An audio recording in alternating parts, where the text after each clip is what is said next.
Pendukung dan simpatisan berkumpulan Litipikor dan AHICW. Selamat berjumpa kembali dengan saya Khairunisa dalam program berita Reportase News.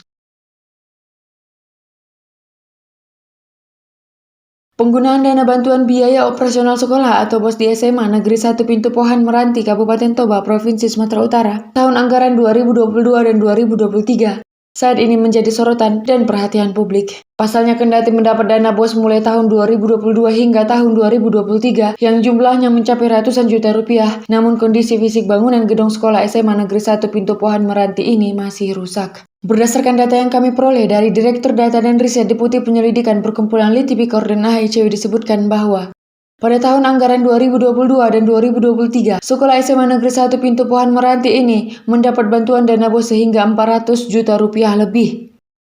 Diketahui kepala sekolah ini telah menganggarkan dana BOS sebanyak 40 juta rupiah lebih pada komponen pemeliharaan sarana dan prasarana sekolah di RKS BOS K7 sekolah ini.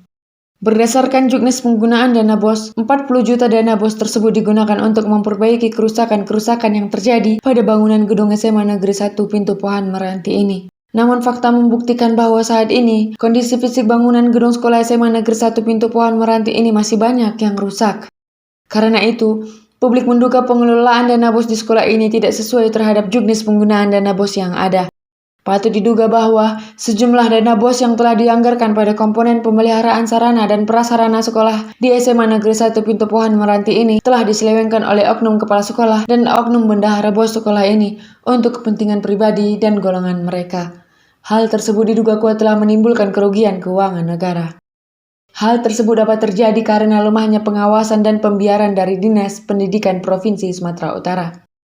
Hal tersebut tentu tidaklah gratis, karena di Indonesia negara kita yang tercinta ini tidak ada makan siang yang gratis.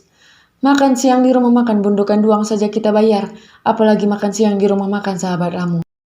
Dengan demikian, dugaan penyelewengan penggunaan bantuan dana BOS di sekolah ini terjadi secara TSM atau terstruktur sistematis dan masif. Agar dugaan penyelewengan penggunaan dana BOS di sekolah ini dapat menjadi terang benderang secara hukum, maka publik meminta kepada BPKP Perwakilan Provinsi Sumatera Utara agar segera mengaudit penggunaan dana BOS di sekolah ini setiap tahunnya. Lalu menyerahkan hasil audit investigasi tersebut ke pihak aparat penegak hukum agar segera dilakukan penyelidikan terhadap penyelewengan penggunaan bantuan dana BOS di sekolah ini sesuai hukum dan peraturan yang berlaku di Indonesia.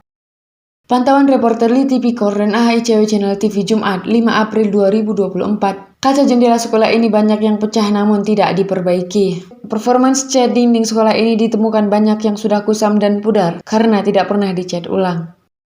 Plafon banyak yang busuk dan ambrol. Kondisi bangunan gedung sekolah seperti ini tentu dapat mengganggu konsentrasi dan kenyamanan siswa dan guru saat melaksanakan aktivitas belajar dan mengajar di sekolah ini. Pada mading sekolah tidak ada tertera penggunaan dana BOS di sekolah ini sebagaimana yang dipersyaratkan pada juknis penggunaan dana BOS. Publik menduga hal itu dilakukan agar publik tidak dapat mengontrol penggunaan dana BOS di sekolah ini setiap tahunnya. Karena itu kepala sekolah ini tidak menjunjung asas transparansi sebagai salah satu asas penggunaan uang negara.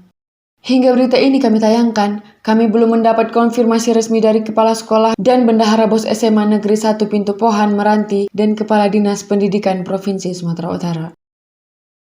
Sesuai Undang-Undang Pers, Kode Etik Jurnalistik dan Pedoman Media Cyber, kami akan berusaha mendapatkan konfirmasi berita dari pihak-pihak tersebut di atas dan akan kami tayangkan kembali pada acara update Reportase News.